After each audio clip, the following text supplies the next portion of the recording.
Ils sont tirés du lot des 520 bandits urbains présentés le lundi 10 mai 2021 à Kinshasa par le commissariat provincial aux côtés du service national. Ce nouveau lot de 330 jeunes gens qui viennent de quitter Kinshasa le mardi 11 mai constitue la 5e vague des Kuluna qui rejoint Kanyama Kasese pour des travaux champêtres dans un service paramilitaire.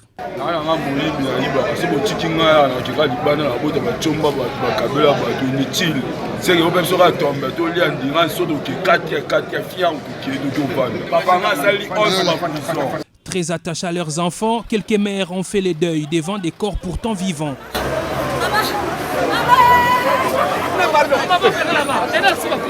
D'autres parents victimes des Kuluna sont allés jusqu'à demander la peine capitale pour ces délinquants.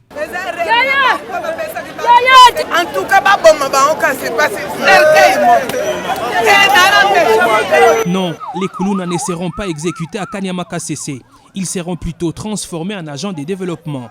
Cette vague ramène donc le nombre des Kuluna intégrés dans le service national à près de 1700. Un effectif qui réjouit le commandant du service national, le général-major Jean-Pierre Kassongo Kabouik, qui a apaisé ceux qui craignent un débordement. Débordement, je ne pense pas, parce que nous nous sommes préparés en conséquence pour faire face à ces nombres indiqués. Ceux qui sont partis, nous les encadrons convenablement, conformément au programme que nous avons préétabli. C'est-à-dire, ces jeunes, ils partaient non pas pour créer de problèmes, mais pour aller résoudre certains problèmes que nous avions.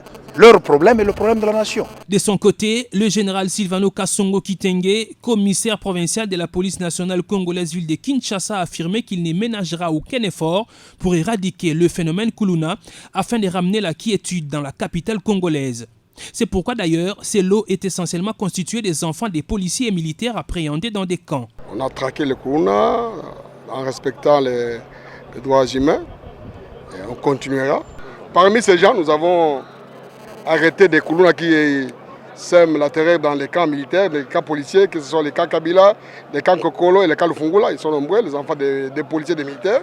Ils sont dans les lots. Il ne faut pas croire que nous sommes là seulement pour traquer les enfants des civils. Non, nos enfants aussi sont des Kuluna. Nous les avons arrêtés, ils sont là.